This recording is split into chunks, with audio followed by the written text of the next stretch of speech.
தாழ்வாழ் உறவுகளுக்கு இனிய வணக்கம். கடந்த 24 மணி நேரங்களில் குவைத்திலிருந்து கிடைக்கப்பட்ட செய்திகளோடு உங்களை சந்திக்கின்றோம். குவைத் தமிழ் சங்கம் குவைத்தின் குடும்ப விழா கொண்டாட்டம் மிக சிறப்பான முறையில் இடம்பெற்றிருந்தது.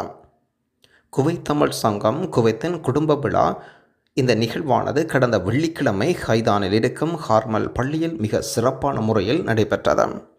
பாரம்பரிய முறைப்படி குத்துவிளக்கு ஏற்றி வைக்கப்பட்ட இந்த நிகழ்வுகள் தமிழ் தாய் வாழ்த்து குவைத் தேசிய கீதத்துடன் தொடங்கப்பட்டது. திரு திம்மராயன் மற்றும் பொதுச் செயலாளர் வெங்கட் அவர்கள் ஆகியோர் வரவேற்புரை நிகழ்த்தியிருந்தார்கள். இதுவரை நடைபெற்ற நிகழ்வுகளின் அறிக்கையை ஒருங்கிணைத்தார்கள். ஆண்டு முழுவதும் ஆதரவளித்த அனைத்து ஸ்பான்சர்களுக்கும் கேடிஎஸ் உறுப்பினர்களுக்கும் அதாவது குவைத் தமிழ் சங்க உறுப்பினர்களுக்கும் தங்கள் இடைவிடாத ஒத்துழைப்பு ஊக்குவிப்புகளுக்கு நன்றிகள் தெரிவிக்கப்பட்டது. 2023 ஆண்டு மற்றும் 2024 ஆண்டுக்கான நிதிநிலை அறிக்கை பொருளாளர் நாராயணன் சமர்ப்பித்திருந்தார். குவைத் தமிழ் சங்க உறுப்பினர்கள் அவர்களது குடும்பத்தினருடைய நட்புணர்வு உணர்வையும் வளர்ப்பதை நோக்கமாக கொண்டதாகவும் நிகழ்வின் கௌரவ பேச்சாளர் பர்வீன் சுல்தான் அவர்கள் ஆற்றிய கவர்ச்சிகரமான உரை இன்று மிக முக்கியமாக பேசுபொருளாக மாறியிருக்கிறது. சுவாரஸ்யமான முறையில் விளக்கப்பட்டிருந்தது. பார்வைகளால் நன்கு கவரப்பட்டிருந்தது, பாராட்டப்பட்டிருந்தது. ஒரு ஆடம்பரமான காலை உணவு அனைவரையும் உற்சாகப்படுத்தியதாகவும் நிகழ்வை முடிக்க சுவையான மதிய உணவு வழங்கப்பட்டது. குவைத் தமிழ் சங்கம் குவைத்தில் இருக்கும் இலங்கை தூதரகத்தின் விசேட அறிவித்தால் வெசாக் நோன்பு தினத்தை முன்பிட்டு 2024 ஆண்டு மே மாதம் 23 வியாழக்கிழமை இலங்கை தூதரகம் மூடப்பட்டிருக்கும் என்பதை அறியத்திருக்கின்றோம். தகவல் குவைத்தில் இருக்கும் இலங்கை தூதரகம் குவைத்தில் பொது மன்னிப்பின் அடிப்படையில் தாயகம் செல்பவர்கள் அதற்குரிய ஒழுங்கமைத்தலை மேற்கொள்ளுமாறும் உள்துறை அமைச்சின் விசேட வேண்டுகோளுக்கிணங்க நேற்றைய தினம் செய்திகளை வெளியிட்டிருந்தோம். பொது மன்னிப்பு காலம் அறிவிக்கப்படுவதற்கு முன்னர் 1,20,000 சட்டவிரோத குடியிருப்பாளர்கள் இருந்ததாக அறிக்கை சொல்கின்றது.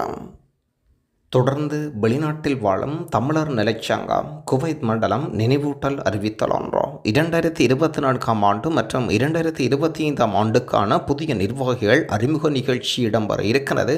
பொலிவுட் உணவகம் முருகாப் சிட்டி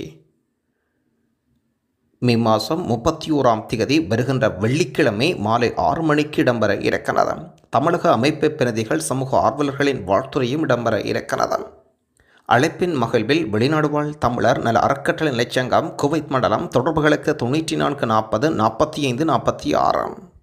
பயோமெட்ரிக் கைரேகை எடுக்கப்படாவிட்டால் அமைச்சு தொடர்பான அனைத்து பரிவர்த்தனைகளும் நிறுத்தப்படும். உள்துறை அமைச்சின் விசேட அறிவித்தல் ஒன்றோ செகால் அப்ளிகேஷன் மூலமாகவோ அல்லது மெட்ரோ போட்டின் மூலமாகவோ அப்பாயின்மெண்ட்டை முன்பதிவு செய்யுமாறு அனைவரையும் வேண்டுகோள் விடுக்கப்படுகிறது.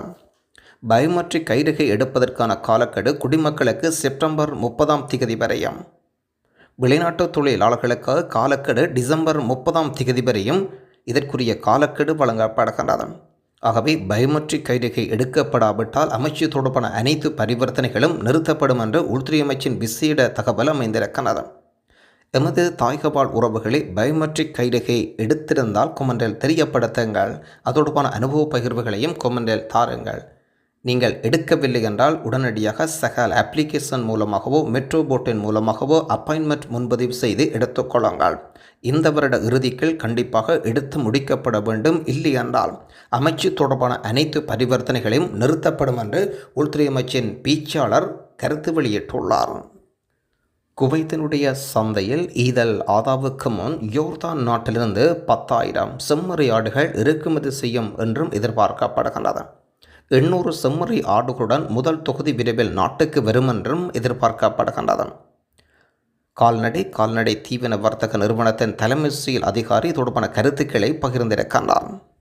கிட்டத்தட்ட 1990 ஆண்டுகளுக்கு பிறகு முதல் முறையாக செம்மறியாடுகள் இவ்வாறு அப்தலி எல்லையூடாக நாட்டுக்குள் நுழைகின்றன. குவைத் சந்தை பெரும்பாலும் செம்மறியாடு பற்றாக்குறையினால் பாதிக்கப்படுகிறது. குறிப்பாக ஈதல் ஆதாவின் போது மிக சந்தை பற்றாக்குறை காணப்படுவதாகவும் மாற்று வழி தேவை காணப்படுவதாகவும் அதன் அடிப்படையில் போதுமான உதவிகள் கிடைப்பதற்காக இவ்வாறு நாடுகளிலிருந்து வரவழைக்கப்படுகின்ற விடயம் குறிப்பிடத்தக்கது. குறிப்பாக துருக்கி, சிரியாவிலிருந்து அதிக செம்மறியாடுகள் இறக்குமதி செய்ய திட்டமிடப்படுகிறது. இதன் விளைவாக விலை குறைவ வாய்ப்பிருக்கின்றது. கிட்டத்தட்ட 15% விலை குறைய வாய்ப்புகள் இருக்கின்றன. குவைத்தினுடைய சுகாதார அமைச்சகத்தின் அனைத்து ஊழியர்களும் ஜூலை மாதம் 31ஆம் தேதிக்கு முன்னர் கல்வி தகுதி உட்பட தங்கள் தனிப்பட்ட தகவல்களை புதுப்பிக்க வேண்டாம். குவைத் சுகாதார அமைச்சகத்தின் அனைத்து ஊழியர்களும் கல்வி சான்றிதழ்கள் உட்பட அனைத்து தனிப்பட்ட தகவல்களையும் ஜூலை 31ஆம் தேதிக்கு முன் புதுப்பிக்குமாறு அமைச்சு கேட்டணிக்கின்றது. சுகாதார அமைச்சகத்தின் இணையதளத்தில் உள்நுழைந்து ஐடி விண்ணப்பத்தின் மூலம் அங்கீகரிக்கப்பட்டு பரிந்துரைக்கப்பட்ட படிகளை பின்பற்றுவதன் மூலம் இந்த செயல்முறை முடிக்க வேண்டாம். இதன் மூலம் தற்போதைய தொலைபேசி எண், மின்னஞ்சல் முகவரிகள் இதனுடன் சேர்க்குமாறு அமைச்சு கேட்டணிக்கின்றது. மாலை 4 மணி தொடக்கம் இரவு 9 மணி வரை பார்ட் டைம் வேலை தேவைப்படுகின்றது. பகாகில் பகுதியில் இருப்பவர்கள் இருந்தால் இவரை உதவி செய்யுமாறு கேட்டணிக்கின்றோம். குறிப்பாக மாலை 4 மணி தொடக்கம் இரவு 9 மணி வரை இவருக்கு பார்ட் டைம் வேலை தேவைப்படுவதாகவும், வேலை இருந்தால் தெரியப்படுத்துங்கள். பகாகில் பகுதியில் இவரை தொடர்பு கொள்ள வேண்டிய தொலைபேசி இலக்கம் வாட்ஸ்அப் ஊடாக 91 93 69 34 53 18. தொடர்ந்து 2 விடயங்களை முன்னிறுத்தி இந்த செய்தி செல்ல இருக்கின்றது. ஒன்று, இலங்கை தூதரகம் முன்பாக வாகனங்கள் நிறுத்துபவர்கள். 2வது விடயத்தை இந்த வீடியோ பதிவில் பாருங்கள். நன்றி. குரம்சில தாய்போன் வணக்கம். என்னுடைய அன்பான உறவுகளை எம்பசிக்கு வரவங்க பாருங்கள், நல்லா பார்த்துக்கொள்ளுங்க. இந்த வீடு இந்த அருகே எம்பசி. இந்த வீட்டு முன்னுக்கு இந்த இதுக்கிட்ட வந்து யாருமே நிற்காதீங்க. ஏனலுக்கு சரியா இதில் வாகனம் போடாதீங்க. காற்றை திறக்கிறாங்க போயிட்டு இதில் நிற்காதீங்க. என்னென்னு சொன்னால் அன்றைக்கு யாருக்கோ அந்த பின்னுக்கு நெட்டால் சுடு தண்ணி அள்ளி ஊற்றி விட்டானா இதில் நிற்க வேணாண்டு யாருமே இதில் வந்து நிற்காதீங்க. யாரு வேணே எம்பசிட்டு கட்டி කවුරු වෙලා මෙන්න මෙතෙන්ට ඉටගෙන ඉන්න එපා. ඒ කොයිටිය හරි ප්‍රශ්න කරනවා. එතන අර බෝතලේ අනම්මන මොනවත් තියන්න එපා. ඒ කොයිටිය වෙලා එදා වෙලා එක්කෙනෙක්ට උණු වතුර මේ ඇතුලේ ඉඳලා ගෙහුවලු. ඒ හින්දා කවුරුත් මෙතෙන්ට වෙලා ඉන්න එපා. වාහනේ දාන්න එපා. මේ හරිය වාහන දෙමුත් උලම් බස්සනවා.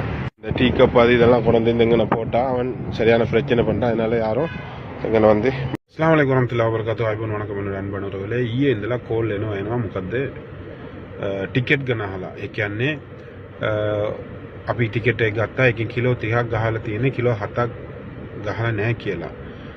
කිසි ප්‍රශ්නයක් නැහැ.